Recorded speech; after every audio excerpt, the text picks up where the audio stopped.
Updates at pinakahuling mga usapin sa mundo ng palakasan. Atin ang pakinggan dito sa Ang Pilipinas Ngayon. Magandang araw, narito na po ang Sports Balita. Nasa target si San Miguel bigman Junmar Fajardo para makuha ang kanyang ikawalong PBA Most Valuable Player o MVP award. Inanunsyo ng liga na nangunguna si Fajardo sa MVP race kung saang mayroon siyang 40.9 statistical points na average galing sa 16.2 points, 12 rebounds, 2.3 blocks habang nagdagdag ng 2.5 assists at 1.1 steals sa kalagitnaan ng 48th season at pagkatapos kunin ang korona ng Commissioner's Cup.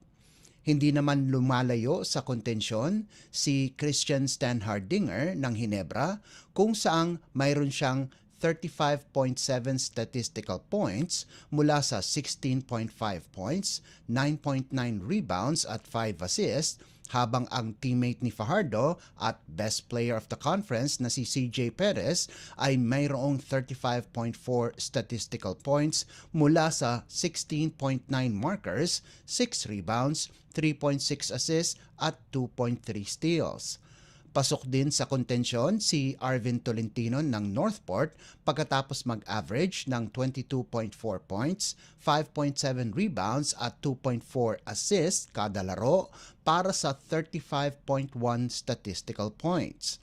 Ang nasa panglimang pwesto naman ay si Calvin Oftana ng TNT na may average na 21.8 points, 6.6 rebounds at 2.5 assists kada laro para sa kabuang 34.1 statistical points.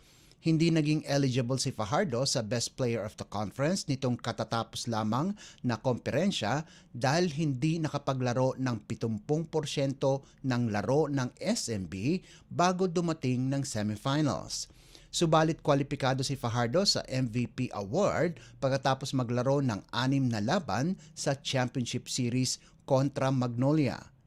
Hindi makakasama ang 10-time PBA champion sa laban ng Gilas Pilipinas sa 2025 FIBA Asia Cup qualifiers dahil sa iniindang calf injury na nakuha niya nitong huling finals. Updates at pinakahuling mga usapin sa mundo ng palakasan. Atin ang pakinggan dito sa Ang Pilipinas Ngayon. Nagtayo ng training camp si Olympic champion Heidelin Diaz sa Halahala, Rizal kasama ang kanyang asawa na si Julius Naranjo na layunin ay makakuha ng pwesto sa Paris Summer Games. Habang naghahanda si Diaz para sa kanyang nalalapit na Olympic qualifiers, binuksan din ng mag-asawa ang Heidelin Diaz Weightlifting Academy sa isang lupa na binili nila sa probinsya. Ayon kay Diaz, pinili nila ang lugar para tahimik at makapokus sila para sa kanilang lakbay patungong Paris. Sinabi ni Diaz na ayaw niyang ma-stress dahil sa traffic at gusto niya na sariwa ang hangin. Ayon naman kay Julius, importante sa isang atleta ang may peace of mind para maging maganda ang kanyang training.